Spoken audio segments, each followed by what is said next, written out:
1989 जिस दिन शिलान्यास हुआ उस दिन देवोत्थानी एकादशी थी। फर्स्ट कार सेवा जिस दिन गोलियां चलाने की बात हुई 30 अक्टूबर 1990 देवोत्थानी एकादशी थी।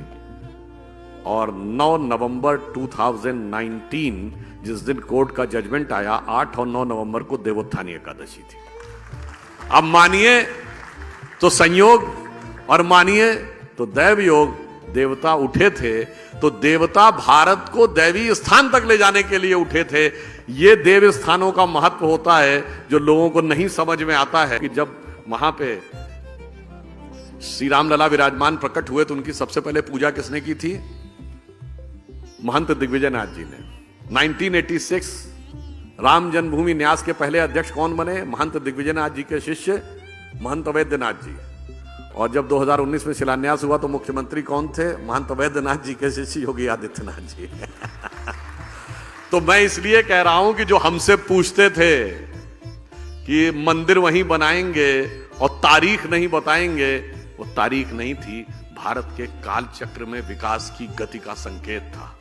इसीलिए ये कहा गया है भगवान राम के लिए कि तात राम नहीं नर भूपाला, भुवनेश्वर कालहु कर काला।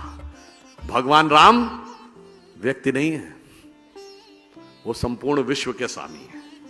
इसलिए उनका मंदिर कोई इमारत नहीं थी और मंदिर की तारीख कोई डेट नहीं थी, वो भारत के एलिवेशन का था। और ये भी संयोग देखिए, वो तब मंदिर बनने जा रहा है अगले साल। कब बनने जा रहा है? जब हम 5th लार्जेस्ट इकोनॉमी हो गए। और 5th लार्जेस्ट इकोनॉमी किसको हटा के हुए? ब्रिटेन को हटा के, जिसने हम पे हुकूमत की। आप काल चक्र की गति देखिए ना।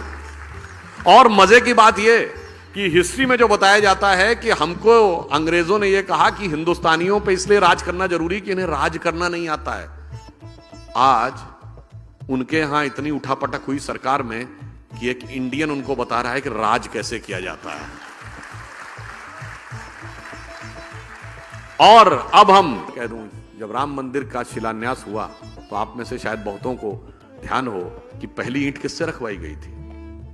कामेश्वर चौपाल, बिहार के एक जिन जातियों को तथाकथित निम्न जाति कहा जाता है, हम तो किसी को निम्न नहीं मानते, उनसे रखवाया गया था। और किस बात का? मंदिर निर्माण के लिए जो शास्त्रीय विधान है, वो जो शास्त्र है उसे समरांगण सूत्रधार कहते हैं। और समरांगण सूत्रधार के अनुसार शिलान्यास में 4 वो रखी जाती हैं ईंटें, जिन्हें कहते हैं नंदा, भद्रा, जया, पूर्णा। और उससे साथ हमने पहली 5वीं ईंट पहली रखवाई थी। किससे?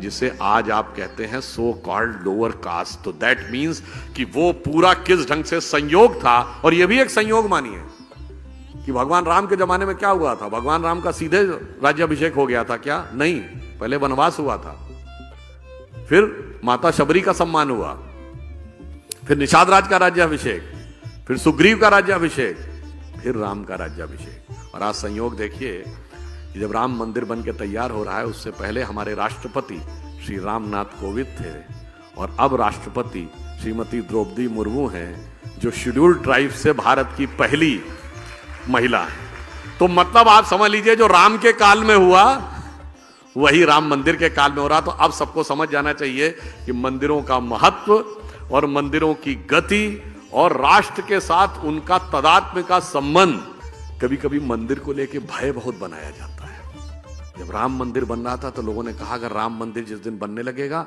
उस दिन मिडिल ईस्ट के देश पेट्रोल देना बंद कर देंगे। आज राम मंदिर भी बन रहा है और अबू धाबी में भी मंदिर बन रहा है।